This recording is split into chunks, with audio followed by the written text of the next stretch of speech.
Let's be honest, when most people hear the term HOA, they have feelings about it. Some folks love the clean streets, the uniformity, the amenities, not having purple houses. And others, let's just say they have stories. Just last week, HOA in Surprise sent a notice to a homeowner who had a Memorial Day banner on her garage honoring her brother.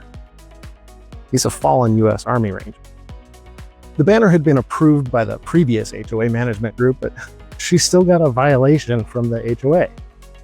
The HOA since reversed the decision, but we see stories like this, and for many homeowners, it gives them a negative opinion of HOAs.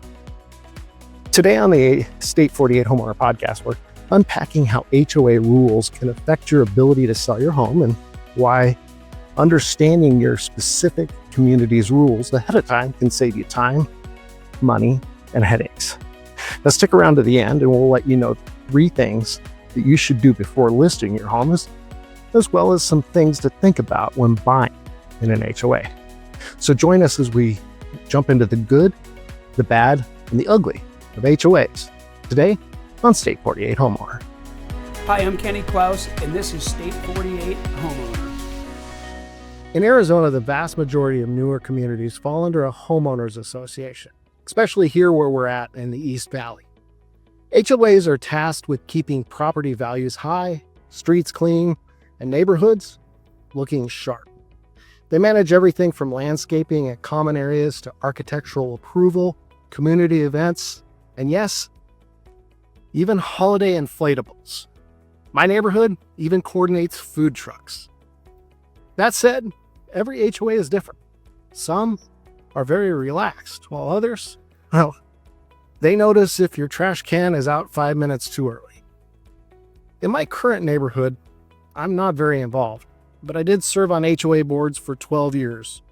Most of that as president. And I'll be honest, my main motivation was to keep assessments low, values high, and to make sure the management company didn't overstep. Because let's face it, some people do think that happens a lot.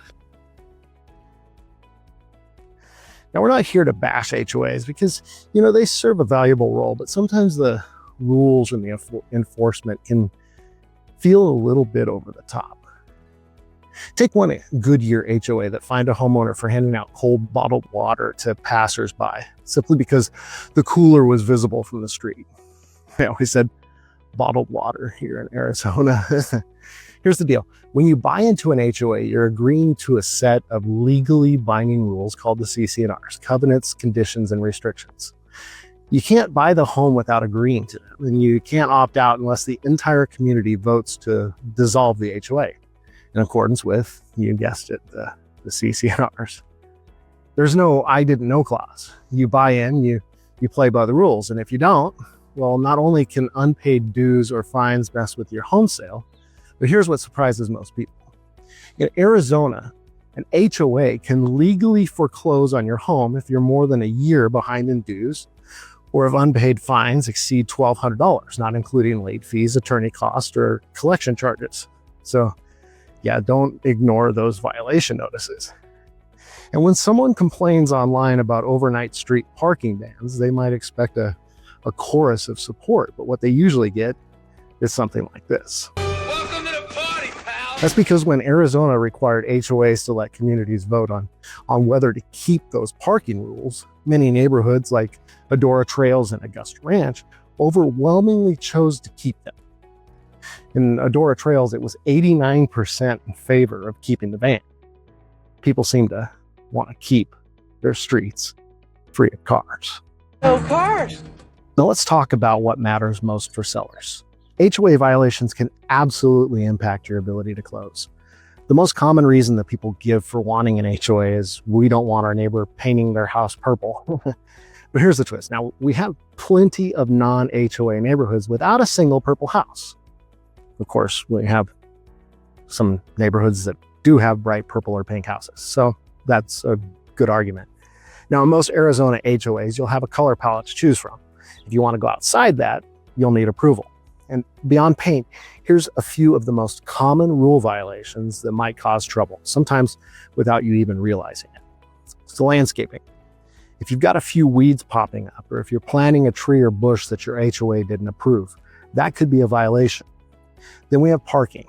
RVs, boats, or even too many cars in the driveway. You better double check that. Renting. Long-term may be fine, but short-term rentals are often restricted and could be changed without a vote. But watch, some smaller communities may completely rule out renting in the CC&Rs. Trash cans. Believe it or not, putting your can out too early or leaving it out too long could land you a fine. Some even fine you if your trash cans are too smelly. All right, kids, out of the trash cans. Then there's outdoor storage. Toys, bikes, garden tools, even basketball hoops may need to be hidden or stored behind a fence. If it's visible from the street, it could be a violation, even if it's in your backyard. Then there's pets. Some communities limit how many pets you can have or which breeds are allowed. These are generally smaller communities, condos, or active adult communities. Then there's noise and decor. There may be quiet hours, limits on party noise, or restrictions on when you can hang those Halloween or Christmas decorations. Well, it's too late and you're too loud and I should run you in for disturbing the peace. Now, if you're thinking about selling, here's what you should do before your home even hits the market. Number one, check your account and make sure you're current. Find out if there's any violations now while there's still time to fix it. Make sure that nothing's past due. Number two, if there's something weird about your HOA, tell your agent. If your HOA has pending litigation, or if they have limited reserves, or if they have financial trouble, you need to tell your agent. This could definitely impact who can buy your home, and your agent will want to know that up front. Number three, disclose honestly. Your agent can help you navigate the process and address anything that could become a sticking point during escrow. We're talking unpaid fines, unapproved modifications, or surprise assessments. Those could all throw a wrench in your sale if you're not being proactive. And that's why it's important to choose an experienced agent like you'll find here on the Klaus team. We've sold nearly 7,000 homes, and we've seen some crazy things. So we know what to look for, and we can make sure that you're set up for success. We work hard to stay educated and to work with others to develop new tools, new tech, and new products to help our clients buy and sell real estate in new and innovative ways.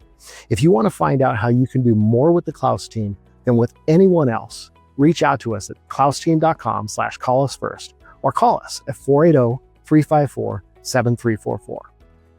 Now, if you're on the buying side, here's your homework. Read the HOA docs during the inspection period. Seriously, just read them. Check the reserve fund. A healthy reserve fund means a healthy HOA and less chance of future assessments. Look for lease pendants. That means, are there pending lawsuits? Legal issues can affect financing and resale. And then drive around the hood. Is it clean? Do parked cars block streets? Can you get through? Does it feel well maintained? This isn't just for you, but think about what it'll look like in 5 to 10 years when a buyer is driving through your neighborhood. If you decide to sell, what are they going to think? And then do the rules fit your lifestyle? Ask yourself the questions that matter to you. Do you want to park your work truck in your driveway? Make sure that it's okay to do that. Do you want to store your RV or boat at home? If so, does it allow that? What does your team driver situation look like? Not now, but in the coming years. Can your driveway and your garage handle that if the street parking rules don't allow that? Can you build a driveway extension? And if you can you park on it? I hate to say it, but some HOAs will let you have a driveway extension, but not let you park on it. Go figure. The code is more what you'd call guidelines than actual rules. Ask the questions now so you're not blindsided later. The truth is, most HOA issues are manageable if you know what you're dealing with. Whether you're buying, selling, or just trying to avoid that next letter taped to your door, being informed puts you in control. And remember, your HOA isn't out to get you. In fact, one thing to remember is, as a homeowner, you are the HOA. You have just as much voice as everyone else in your neighborhood. But the HOA does have rules in place, and when you understand them, you'll have a smoother, faster, and less stressful transaction. Whether you're buying or selling or just living there, you'll have a much smoother living experience. Thanks for joining us on this episode of the State 48 Homeowner Podcast. If you found this episode helpful, be sure to like, subscribe, and share it with someone else who's gearing up to buy or sell in an HOA community. Now go make it a great day. Thanks for spending time with us this week at State 48 Homeowner, the ins and outs of owning an Arizona home. You can connect with us for more information, submit topics you'd like us to further discuss. You can see relevant videos, give us feedback, answer your real estate questions, and more at state48homeowner.com.